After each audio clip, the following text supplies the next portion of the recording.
Aujourd'hui, je vais vous parler d'un lieu qui a marqué l'histoire de la Guyane française et au-delà.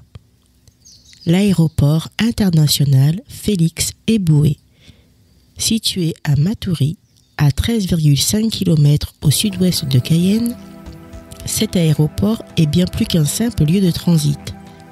Il porte en lui les traces de l'histoire, les espoirs d'un territoire et les luttes d'une identité en quête de reconnaissance.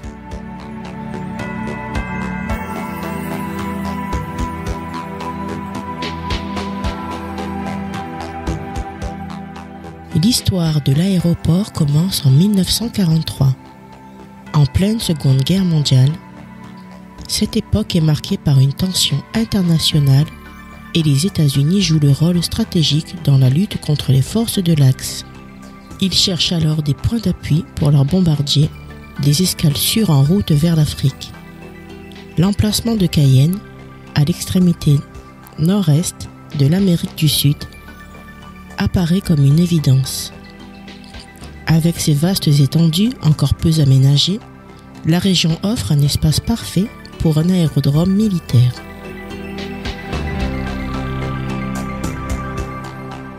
La construction commence dans l'urgence.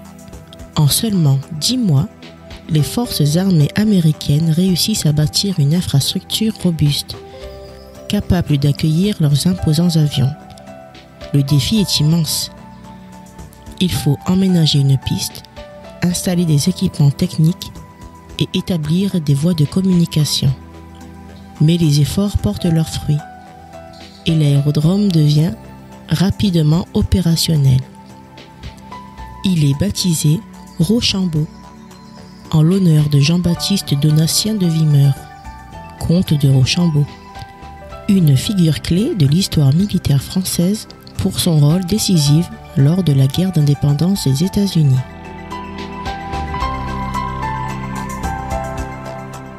Pourtant, derrière ce nom prestigieux se cache une controverse. Si le comte de Rochambeau est honoré pour ses exploits militaires, son fils, Donatien Marie-Joseph de Vimeur, vicomte de Rochambeau, porte une toute autre réputation. Gouverneur à Saint-Domingue, il se rend tristement célèbre pour sa répression brutale des esclaves insurgés.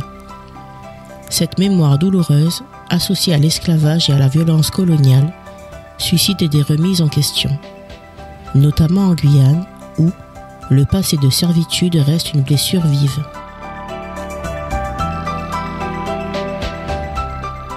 En 1949, après la guerre, la France rachète cet aérodrome aux États-Unis pour 300 000 $.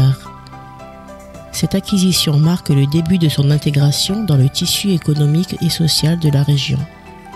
Au fil des décennies, l'aérodrome évolue, devenant un point de passage clé pour la Guyane, reliant ce territoire au reste du monde. Cependant, le nom de Rochambeau continue de provoquer des débats, cristallisant les tensions entre la mémoire collective et la fierté régionale. Ce n'est qu'en 2012 que sa controverse trouve sa résolution. Sous l'impulsion de Christiane Taubira, députée guyanaise et ardente défenseur de la justice et de l'égalité, une proposition est faite. Renommer l'aéroport en hommage à Félix Éboué, un héros national et local, né à Cayenne en 1884. Félix Éboué est une figure d'exception. Il est le premier gouverneur noir de la France, un fervent résistant pendant la Seconde Guerre mondiale et un homme profondément attaché aux valeurs républicaines. Le choix de son nom est un hommage vibrant à sa contribution, non seulement à la Guyane, mais aussi à l'histoire de la France.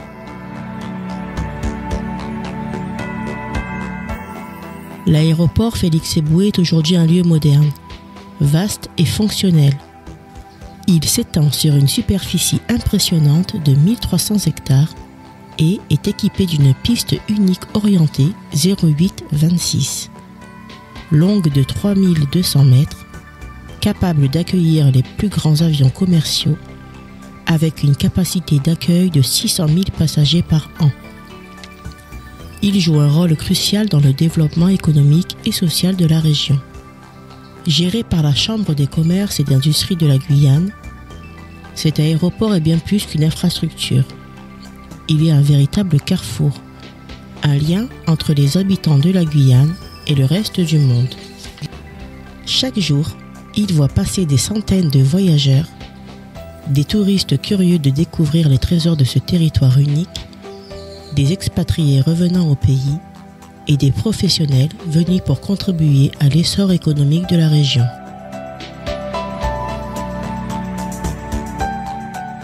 En survolant les paysages époustouflants de la Guyane, faits de forêts luxuriantes et de rivières sinueuses, les passagers arrivent dans un lieu chargé d'histoire et d'émotions. L'aéroport Félix-Éboué n'est pas seulement une porte d'entrée, c'est aussi un symbole de résilience et de transformation, et d'un territoire qui, malgré les défis, continue de se tourner vers l'avenir avec espoir et détermination. Demain, je vous emmènerai à la découverte d'un autre lieu fascinant et mystérieux, la forêt du silence en Guyane.